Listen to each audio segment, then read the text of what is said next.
Hello guys, welcome to my channel. Friends, आज के video में हम लोग जानेंगे role and responsibilities of service supervisor. Service supervisor का रोल और रेस्पॉन्सिबिलिटी क्या होता है किसी भी ऑटोमोबाइल डीलरशिप में, वो हम इस वीडियो में जानेंगे और समझेंगे। तो ठीक है फ्रेंड्स, चलिए वीडियो स्टार्ट करते हैं और जानते हैं role and responsibilities of service supervisor. Friends देखिए, role and responsibility of service supervisor of automobile workshop. Automobile workshop में सर्विस सुपरवाइजर का जो डेजिग्नेशन है वो काफ़ी इंपॉर्टेंट होता है, उसका रोल काफ़ी इंपॉर्टेंट होता है। ठीक है, तो चलिए एक एक करके सारे पॉइंट को जानते हैं और समझते हैं। मेनली देखा जाए तो 10 पॉइंट हो सर्विस सुपरवाइजर का जो रोल एंड रेस्पॉन्सिबिलिटी होता है, मेनली 10 पॉइंट होता है, ये 10 पॉइंट्स होता है। एक एक करके सारे पॉइंट्स को हम लोग समझते हैं और जानते हैं। फ्रेंड्स देखिए, पहला है जॉब या job allocation as per technician mechanic skill. Job allocation as per mechanic skill. Mechanic के स्किल के अकॉर्डिंग टू सुपरवाइजर का काम है कि अगर वर्कशॉप में अगर कोई गाड़ी आई है रिपेयर होने के लिए, तो उस गाड़ी में उस व्हीकल में उस गाड़ी में क्या काम है और उस काम को कौन सा मैकेनिक बहुत ही अच्छी तरह से कर सकता है। दैट मीन्स कौन सा मैकेनिक उस काम के लिए एलिजिबल है, इस बात को वो समझ के और उसके एलिजिबिलिटी को देखते हुए उस जॉब को एलोकेट करना। एज पर एग्जांपल मैं बता रहा हूं आपको कि अगर कोई गाड़ी आती है और उस गाड़ी में इंजन ओवरहॉल का काम है, इंजन का काम है, और उस इंजन के काम को अगर हम किसी ऐसे टेक्नीशियन को अगर हम एलोकेट कर देते हैं, ऐसी टेक्नीशियन को हम वो जॉब वो व्हीकल अगर हैंड ओवर करते हैं रिपेयर के लिए, जिसे इंजन ओवरहॉल करने नहीं आता है, दैट मीन्स सिर्फ और सिर्फ वो रनिंग काम करना जानता है, तो अगर ऐसे मैकेनिक को अगर हम वो काम अगर दे देंगे, इंजन ओवरहॉल का काम दे देंगे, तो क्या वो कर पाएगा? सही से नहीं कर पाएगा। तो वर्कशॉप सुपरवाइजर का, दैट मीन्स सर्विस सुपरवाइजर का ये काम होता है कि अगर जो वर्क के लिए जो गाड़ी वर्कशॉप में इन हुआ है और उसके जॉब कार्ड को देख के और उसके काम को देख के उसके एलिजिबल, दैट मीन्स उस वर्क के एलिजिबल जो मैकेनिक है, जो उस काम को अच्छी तरह से कर सकता है, जो स्किल्ड है उस काम में, उसी मैकेनिक को वो एलोकेट करे। ये first role and responsibility service supervisor का होता है। ठीक है, दैट मीन्स मैकेनिक के स्किल के अकॉर्डिंग टू उस जॉब को डिस्ट्रीब्यूट करना, उस जॉब को एलोकेट करना। अगर सपोज कोई ऐसा मैकेनिक है जो सिर्फ और सिर्फ फ्री सर्विस करना जानता है और paid service, normal paid service करना जानता है, जो इंजन ऑयल ड्रेन किया, इंजन ऑयल चेंज किया, ऑयल फिल्टर चेंज किया, ब्रेक्स वगैरह क्लीनिंग वगैरह, दैट मीन्स नॉर्मल अगर पेड सर्विस और नॉर्मल अगर फ्री सर्विस करना जानता है। ठीक है, अभी हम ऐसे मैकेनिक को अगर हम क्लच का काम दे देंगे, जो कि क्लच काम में स्किल्ड नहीं है, तो क्या उस काम को अच्छी तरह से कर पाएगा? क्लच का काम नहीं कर पाएगा। एक तो अच्छी तरह से काम नहीं कर पाएगा, तो क्या होगा? रिपीट जॉब आएगा, दोबारा वही काम के लिए फिर से आएगी, है ना। या फिर दूसरा, टाइम पे भी गाड़ी रिपेयर करके नहीं दे, पहला तो काम ही नहीं कर पाएगा। तो सर्विस सुपरवाइजर का काम ये होता है, पहला रोल एंड रिस्पॉन्सिबिलिटी होता है कि जॉब और work allocation as per mechanic skill. मतलब कि जो भी काम सर्विस एडवाइजर ने जो जॉब कार्ड बनाया और जॉब कार्ड पे जो काम होगा, जो वर्क होगा, उस वर्क के अकॉर्डिंग टू हम उस काम के लिए जो परफेक्ट मैकेनिक है, उस मैकेनिक को हम एलोकेट करेंगे कि भैया आपके ये नाम पर है, आप ये काम करो, तो वो काम अच्छी तरह से करके देगा। FTR मतलब कि फर्स्ट टाइम राइट, मतलब पहली बार ही एकदम अच्छी तरह से परफेक्ट काम करके देगा, जिससे हमारा कस्टमर सेटिस्फाइड होगा। ठीक है, तो पहला रोल एंड रिस्पॉन्सिबिलिटी होता है कि job allocation as per technician skill. ठीक है, टेक्नीशियन और मैकेनिक के स्किल के अकॉर्डिंग टू सर्विस सुपरवाइजर उस जॉब को एलोकेट करते हैं। ठीक है, दूसरा देखिए, दूसरा पॉइंट क्या है सर्विस सुपरवाइजर का कि supervise the technician work for maintaining the estimate time. That means अगर मैकेनिक अगर वर्कशॉप में काम कर रहा है तो सर्विस सुपरवाइजर को हमेशा उस मैकेनिक को वॉच करना चाहिए, दैट मीन्स सुपरवाइज करना चाहिए, हमेशा देख रेख में देखता रहना चाहिए, है ना, कि हमारा मैकेनिक वाकई काम कर रहा है कि नहीं कर रहा है। कहीं ऐसा तो नहीं है काम करते करते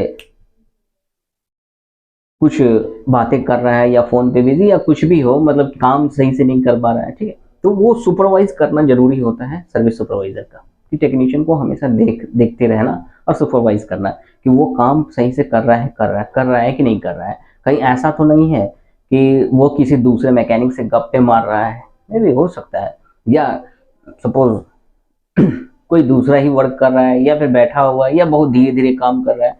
तो इन सब का सुपरवाइज करना सर्विस सुपरवाइजर का काम होता है। क्यों? ताकि एस्टिमेट टाइम परफेक्ट हो। जो जॉब कार्ड पे जो मेंशन है, जो टाइम जो सर्विस एडवाइजर ने कस्टमर से जो कमिटमेंट किया है, जो सर्विस एडवाइजर ने कस्टमर से जो प्रॉमिस किया है तो भैया इस गाड़ी को हम 4 बजे देंगे, 4 बजे शाम में देंगे, तो उस टाइम से पहले ही हमको उसको अच्छी तरह से रिपेयर करके सर्विस एडवाइजर को सौंपना है। ये काम होता है सर्विस सुपरवाइजर का। और ऐसा सर्विस सुपरवाइजर तभी कर सकता है जब उसका जो टेक्नीशियन है काम को कंसंट्रेंसी होके, है ना, ध्यान पूर्वक, है ना, कंसंट्रेट होके उस काम को अच्छी तरह से काम करे, ठीक है। बीच में काम करने के दौरान कोई ऐसा मिस हैपनिंग ना करे जिससे कि उस सर्विस एडवाइजर का एस्टिमेट टाइम खराब हो जाए, ठीक है। तो ये रिस्पॉन्सिबिलिटी होता है सर्विस सुपरवाइजर का दूसरा, ठीक है। अब आ जाइए तीसरा, एक सर्विस सुपरवाइजर का तीसरा रिस्पॉन्सिबिलिटी थर्ड में है कि if technician find the additional job during the repair of vehicle then inform to service advisor so that he may update estimate cost and time. काम करने के दरमियान मैकेनिक अगर किसी गाड़ी को रिपेयर कर रहा है और उस रिपेयरिंग करने के दरमियान अगर उस गाड़ी में कोई एडिशनल काम अगर निकलता है, कुछ एडिशनल काम अगर मैकेनिक को दिखता है, पता चलता है कि इस गाड़ी में जो जॉब कार्ड पे जितना काम मेंशन है उसके अलावा भी कुछ काम निकला। सपोज अगर ब्रेक क्लीनिंग कर रहा है तो ब्रेक क्लीनिंग करते समय में ब्रेक ड्रम को खोला और ब्रेक ड्रम खोलते ही पता चला कि उसका ब्रेक शू घिसा हुआ है, तो भाई ब्रेक शू चेंज करना एक एडिशनल काम निकल गया। तो वो टेक्नीशियन ने क्या किया कि सर्विस सुपरवाइजर को इन्फॉर्म किया कि भाई इसका जो है इस गाड़ी का ब्रेक शू खराब है, जो कि ब्रेक शू चेंज होना है। तो उस में अब सर्विस सुपरवाइजर का क्या रोल बनता है कि इस बात को इमीडिएटली अपने सर्विस एडवाइजर को इन्फॉर्म करे, ठीक है, ताकि वो estimate cost and estimate time को वो अपडेट कर ले। क्योंकि कस्टमर को जो सर्विस एडवाइजर ने जो प्रॉमिस टाइम दिया है और कस्टमर को प्रॉमिस टाइम और जो एस्टिमेट कॉस्ट दिया है, ठीक है, वो अपडेट हो। क्योंकि जो एस्टिमेट कॉस्ट कस्टमर को सर्विस एडवाइजर ने जो दिया है और एडिशनल जॉब अगर निकलेगा तो स्वाभाविक है अगर कस्टमर अप्रूवल देता है, एडवाइजर अप्रूवल लेंगे उस काम को करने के लिए। तो अगर उस काम को करने के लिए ब्रेक शू रिप्लेस करने के लिए अगर सर्विस एडवाइजर अपने कस्टमर से अप्रूवल लेंगे और कस्टमर अप्रूव करेगा तो उसका जो एस्टिमेट कॉस्ट है वो बढ़ जाएगा। स्वाभाविक है, अगर 5,000 का दिया है तो ब्रेक शू भी उसमें ऐड होगा ना अमाउंट। तो सर्विस एडवाइजर उस एस्टिमेट कॉस्ट और एस्टिमेट टाइम, और टाइम भी बढ़ेगा, तो जो प्रॉमिस टाइम कस्टमर को दिया है वो और एस्टिमेट कॉस्ट जो दिया है, ठीक है, वो दोनों को वो अपडेट कर ले। सर्विस एडवाइजर उस काम को वो दोनों चीज को अपडेट कर ले, estimate cost and estimate time, ठीक है।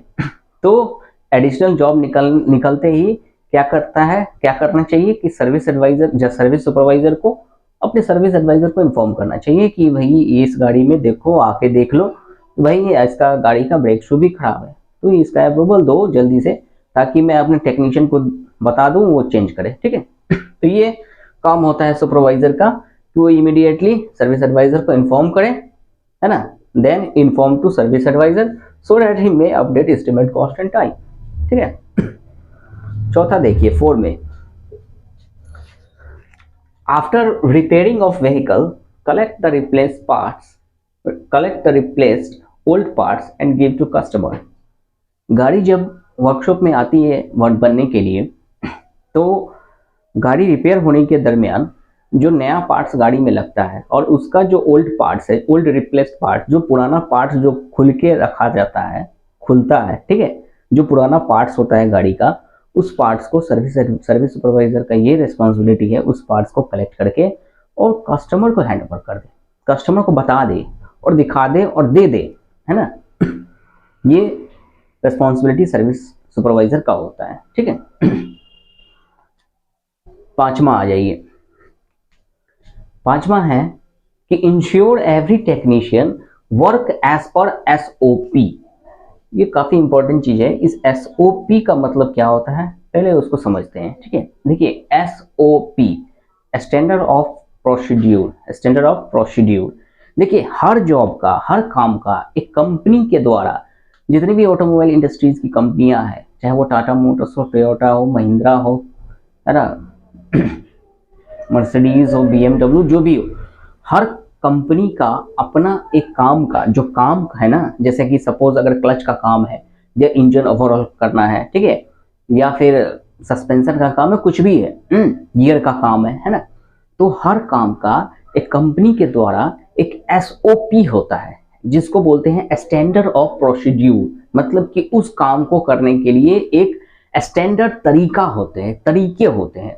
उस एसओपी के अकॉर्डिंग टू एवरी मैकेनिक को, सभी टेक्नीशियन को काम करना चाहिए। इस बात को इंश्योर करना चाहिए किसको, तो सर्विस सुपरवाइजर को। सर्विस सुपरवाइजर को पता होना चाहिए कि हमारा मैकेनिक जो काम कर रहा है वो उस काम के एसओपी के अकॉर्डिंग टू काम कर रहा है कि नहीं कर रहा है, ठीक है, ये इंश्योर करना चाहिए, ठीक है। अभी जैसे मैं एग्जांपल के लिए बता रहा हूँ, जैसे कि इंजन ऑयल रिप्लेस करना। अभी इंजन ऑयल रिप्लेस करने के लिए कंपनी का एक एसओपी होता है। फर्स्ट ऑफ ऑल क्या करेंगे, ब्रीदर कैप को लूज करेंगे। उसके बाद नीचे जो ऑयल शंप है, ऑयल शंप में लगा हुआ एक ड्रेन प्लग होता है, उसको खोलने से पहले हम नीचे में क्या लगाएंगे, ट्रे लगाएंगे। इंजन ऑयल का जो ट्रे होता है वो लगाएंगे, ताकि इंजन ऑयल अगर ड्रेन हो तो वो वर्कशॉप के फ्लोर पे गिरे ना, नीचे ना, फर्श पे ना गिरे, ताकि वर्कशॉप गंदा ना हो, क्लीन रहे। इसलिए हम उसमें एक ट्रे लगाते हैं और ट्रे में उस इंजन ऑयल को ड्रेन करते हैं। This is the SOP. जी हाँ, ये एसओपी है, स्टैंडर्ड ऑफ प्रोसीड्यूर, काम करने का एक स्टैंडर्ड तरीका होता है, ठीक है। तो हर सुपरवाइजर का ये रिस्पॉन्सिबिलिटी होता है कि उसका एवरी मैकेनिक, जितने भी मैकेनिक्स या जितने भी टेक्नीशियन हैं, वो एसओपी के अकॉर्डिंग टू काम कर रहा है या नहीं कर रहा है, इस बात को वो इंश्योर करे कि सारा मैकेनिक एसओपी के अकॉर्डिंग टू काम करे। क्लियर है, स्टैंडर्ड ऑफ प्रोसीड्यूर, ठीक है। पांचवा हो गया। अब देखिए 6 में क्या है, to make a daily workshop flow sheet and report his workshop manager. देखिए, सर्विस सुपरवाइजर का काम क्या होता है कि सर्विस सुपरवाइजर एक डेली वर्कशॉप फ्लो चार्ट को मेंटेन करे। ये डेली वर्कशॉप फ्लो चार्ट क्या होता है, थोड़ा सा मैं इसके बारे में आपको अभी बोर्ड पे बता रहा हूँ कि क्या होता है। देखिए, ये जो डेली वर्कशॉप फ्लो शीट में क्या क्या होता है वो हम ब्रीफली बता देते हैं। देखिए, होता क्या है कि ये वर्कशॉप सीट होता है, ठीक है, ये एक ऐसा सीट होता है, ठीक है, जिसमें कॉलम बने होते हैं, रो बने होते हैं, ठीक है। एक में होता है, सपोज मान लीजिए जॉब नंबर, ठीक है, date, chassis number, registration number, उसके बाद होता है वर्क टाइप, फिर इन टाइम, आउट टाइम। यहाँ स्पेस कम है इसलिए मैं आपको बस समझाने के लिए बता रहा हूँ। ये इस तरह से कॉलम, इस तरह से रोज टाइप, ऐसे करके एक सीट बनाना चाहिए एक सर्विस सुपरवाइजर को। इस तरह से एक सीट बना होना चाहिए, ठीक है, जिसमें रोज कॉलम वगैरह होना चाहिए, ठीक। यहाँ पे फर्स्ट कॉलम में हम क्या लिखेंगे, सीरियल नंबर, सेकंड में डेट लिखेंगे, उसके बाद क्या लिखेंगे, उसके बाद हम जॉब कार्ड नंबर या RO number, repair order number, उसके बाद चैसिस नंबर या रजिस्ट्रेशन नंबर भी आप लिख सकते हो गाड़ी का, ठीक है। उसके बाद in time, workshop in time, workshop कितने समय में हमारे वर्कशॉप में इन किया, वो इन टाइम, ठीक है। दूसरा, कितने समय में आउट किया, वर्कशॉप में गाड़ी रिपेयर होके कितने टाइम पे आउट हुआ, वो आउट टाइम भी हम यहाँ मेंशन कर सकते हैं, ठीक है। उसके बाद वे लिखेंगे, वे कौन सा वे है, फर्स्ट वे, सेकंड वे, थर्ड वे, ठीक है, कौन सा वे में इस जो उस गाड़ी का काम हुआ है, ठीक है, वो वे लिखेंगे। और हम टेक्नीशियन का भी नाम लिखेंगे कि अगर सपोज अगर एक नंबर की गाड़ी, ठीक है, सपोज अगर एक नंबर की गाड़ी या आरओ नंबर या job card JC number, job card number suppose 10 या जॉब कार्ड नंबर 10 में सारा रो में हम भर देंगे और लास्ट में ये भी लिखेंगे टेक्नीशियन का भी नेम कि हमने इस टेक्नीशियन को इस काम को करने के लिए दिया, ठीक है। ये एक सीट टाइप का बन जाएगा, ठीक है। तो ये सीट को, इसी सीट को बोलते हैं डेली वर्कशॉप फ्लो शीट। जिस डेली वर्कशॉप फ्लो शीट को हर सर्विस सुपरवाइजर को मेंशन करना चाहिए और उसे नोट डाउन करना चाहिए, उस सीट को फिलअप करना चाहिए, ठीक है। और हाँ, एवरी शाम में जब काम सारा हो जाए, जब, है ना, तो वो काम सारा हो जाने के बाद इस सीट को हमको रिपोर्ट करें। हर सर्विस सुपरवाइजर का काम है कि इस सीट को वो रिपोर्ट करे अपने वर्कशॉप मैनेजर को कि सर आज का ये स्टेटस है, इतनी गाड़ी अपने वर्कशॉप में आई है रिपेयर के लिए, ठीक है। और इतना इसमें, हाँ, इस रो में हम एक चीज़ और ऐड करेंगे, job type that means paid service कौन सा कितना आया है, फ्री सर्विस है या रनिंग रिपेयर है, ठीक है, या मेजर जॉब है, ठीक है। तो वो जॉब टाइप भी मेंशन करेंगे।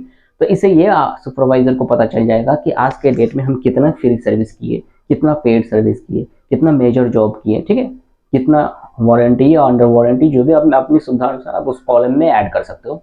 तो और इस सीट को क्या करेंगे, फिलअप करके मेंशन करके फिर हम अपने वर्कशॉप मैनेजर को रिपोर्ट करेंगे कि सर आज का ये फ्लो है, हमारे वर्कशॉप का फ्लो ये है, ठीक है। क्लियर है? तो 6 हो गया। अब ये देखिए 7 every warranty replace parts hand over to warranty manager with warranty tag. अगर कोई वर्कशॉप में कोई वारंटी में अगर कोई पार्ट्स अगर चेंज होता है, ठीक है, as for example turbo charger, अगर टर्बो चार्जर अगर वारंटी में रिप्लेस हुआ है, ठीक है, तो सर्विस सुपरवाइजर का काम क्या है कि अगर वारंटी में अगर वो पार्ट्स रिप्लेस हुआ है तो उस पार्ट्स को, नया पार्ट्स तो गाड़ी में लग गया और पुराना पार्ट्स को कलेक्ट करके, है ना, टेक्नीशियन से लेके उसमें एक वारंटी टैग लगा के आप उस पार्ट्स को अपने वारंटी मैनेजर को हैंड ओवर करें या वारंटी वारंटी एग्जीक्यूटिव को, ठीक है, वारंटी मैनेजर को या उसको वारंटी में जो बंदे हैं, जो भी है ना एम्प्लॉय है, उसको हम हैंड ओवर कर देंगे, है ना, वारंटी मैनेजर को हम हैंड ओवर कर देंगे। इससे क्या होगा कि वारंटी टैग लगाने से ये फायदा होगा कि वारंटी मैनेजर जो है ना उसको पूरी कंफर्म हो जाएंगे कि ये पार्ट जो है वारंटी का, ये टर्बो चार्जर इस गाड़ी का है, ताकि उनको वारंटी क्लेम करने में कोई परेशानी ना होगी। एक्चुअली पहले ये मैं बता देता हूँ कि वारंटी टैग होता क्या है। देखिए, वारंटी पार्ट्स रिप्लेस करते समय में क्या होता है कि कंपनी को जब हम पार्ट्स को भेजते हैं क्लेम के लिए, वारंटी क्लेम के लिए, तो उस पार्ट्स में एक वारंटी टैग लगता है, ठीक है। उस टैग में क्या होता है कि उसमें लिखा होता है कि date of failure, nature of parts, ठीक है ना। उसके बाद वो चेसिस नंबर मेंशन होता है, ठीक है, रजिस्ट्रेशन नंबर, चेसिस नंबर, ये सारा फिल किया हुआ रहता है, ठीक है। कौन डेट में फेलियर हुआ, कितने आवर, कितने घंटे में या कितना किलोमीटर में वो फेलियर हुआ, तो वो सारा डिटेल उस वारंटी टैग में लगा होता है। और वही वारंटी टैग को क्या करता है सर्विस सुपरवाइजर कि उस पार्ट्स के, उस जो भी पार्ट्स हम नया लगाते हैं उसी डब्बे में उस पुराने पार्ट्स को रख देते हैं और उसके अंदर एक वारंटी टैग लगा कर डाल देते हैं और वो पुराना वारंटी ओल्ड पार्ट्स को हम क्या करते हैं, वारंटी मैनेजर को हैंड ओवर कर देते हैं, ठीक है। ये रेस्पॉन्सिबिलिटी होता है वर्कशॉप के सर्विस सुपरवाइजर का। अब आ जाइए 8वां, make spare parts requisition slip and give to spare parts manager और एसपीई स्पेयर पार्ट्स एग्जीक्यूटिव। देखिए, वर्कशॉप में जो गाड़ी रिपेयर होने के लिए आती है तो उसमें अगर कोई सामान चेंज होना है, स्वाभाविक है गाड़ी रिपेयर होने के लिए आएगी तो सामान चेंज होगा ही ना, इंजन ऑयल या ऑयल फिल्टर या जो भी है। तो सर्विस सुपरवाइजर का एक और ये रेस्पॉन्सिबिलिटी होता है कि अगर इंजन ऑयल चेंज होना है या अगर कोई पार्ट्स चेंज होना है तो एक वारंटी पार्ट्स रिक्विजिशन बनाना चाहिए। एक वारंटी पार्ट्स रिक्विजिशन स्लिप बनता है, जो कि सर्विस सुपरवाइजर का काम है, रिस्पॉन्सिबिलिटी होता है कि उसे फिलअप करे और स्पेयर पार्ट्स एग्जीक्यूटिव को दे या स्पेयर पार्ट्स मैनेजर को दे। ठीक है, तब वो जाके स्पेयर पार्ट्स की टेक्नीशियन को या फिर पार्ट्स स्पीकर को वो इशू करेंगे। ठीक है तो ये काम होता है किसका, तो सर्विस सुपरवाइजर का स्पेयर पार्ट्स रिक्विजिशन बना है। स्पेयर पार्ट्स रिक्विजिशन में क्या होता है कि डेट होता है, पार्ट नंबर होता है, पार्ट नेम होता है, ठीक है, जिस गाड़ी में लग रहा है उसका चेसिस नंबर होता है, ठीक, और नीचे स्पेयर पार्ट्स सर्विस सुपरवाइजर का साइन होता है। तब जाके स्पेयर पार्ट्स मैनेजर या स्पेयर पार्ट्स एग्जीक्यूटिव उस पार्ट्स को इशू करते हैं, मतलब कि दे देते हैं। ठीक है, वो रिक्विजिशन कलेक्ट होने के बाद। तो ये काम किसका है, सर्विस सुपरवाइजर का। ठीक है, make spare parts requisition slip and give to spare parts manager और स्पेयर पार्ट्स एग्जीक्यूटिव। ठीक है, अब आ जाइए 9 में। After all job work completed of vehicle, hand over vehicle to QC for road test, for test drive. ठीक है, सारा काम होने के बाद सर्विस सुपरवाइजर का काम होता है कि अगर सारा काम हो गया, जो जॉब कार्ड पे जितना भी काम अगर मेंशन है और मेंशन होने के बाद उसमें टिक लगा ले कि ये सारा वर्क हो गया, ओके कर दिए। ठीक है, सर्विस सुपरवाइजर ने कहा कि चलो भाई अब इस गाड़ी में काम सारा हो गया। अब काम होने के बाद क्या करेंगे, सर्विस सुपरवाइजर का काम है कि फिर उस गाड़ी को क्या करे कि अपने क्यूसी को, क्वालिटी कंट्रोलर को वो हैंड ओवर करे। किस चीज़ के लिए, तो रोड टेस्ट के लिए। गाड़ी रिपेयर होने के बाद वो क्यूसी जो है उस गाड़ी को चला के देखेंगे कि वाकई स्टीयरिंग वाइब्रेशन, अगर जॉब कार्ड पे अगर कंप्लेन है, मेंशन किया हुआ है कि स्टीयरिंग वाइब्रेट, सर्विस एडवाइजर ने जॉब कार्ड पे ये कंप्लेन मेंशन किया हुआ, नोट किया है कि स्टीयरिंग वाइब्रेट इशू, तो एक्चुअली में हमारा मैकेनिक ने अगर व्हील बैलेंसिंग किया है तो सही में स्टीयरिंग वाइब्रेशन वाला दूर हुआ कि नहीं हुआ, इसको तो गाड़ी को टेस्ट राइड करके ही तो पता चलेगा। तो सर्विस सुपरवाइजर का काम है कि सारा काम होने के बाद अपने क्यूसी को गाड़ी को हैंड ओवर करे और उसे बोले कि एक बार इसे टेस्ट राइड ले और बताए कि उस जॉब कार्ड पे जो भी कंप्लेन है कस्टमर का वो प्रॉपर दूर हुआ है कि नहीं हुआ है, इसको इंश्योर करना। डेट मीन्स सर्विस सुपरवाइजर का काम है कि गाड़ी का सारा काम कंप्लीट होने के बाद गाड़ी को हैंड ओवर करे क्यूसी को, क्वालिटी कंट्रोलर को, ताकि वो रोड टेस्ट करके चला के इंश्योर कर ले कि काम एकदम परफेक्ट है। ठीक है तो ये काम है सर्विस सुपरवाइजर का। ओके, अब आ जाइए ये 10वां, देखिए, always maintain the cleanness of workshop floor.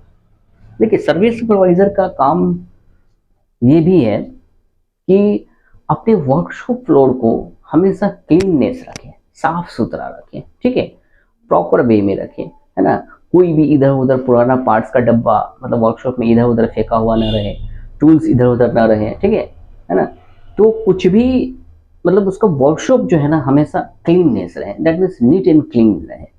ये काम सर्विस सुपरवाइजर का रहता है कि उस काम को इंश्योर करे।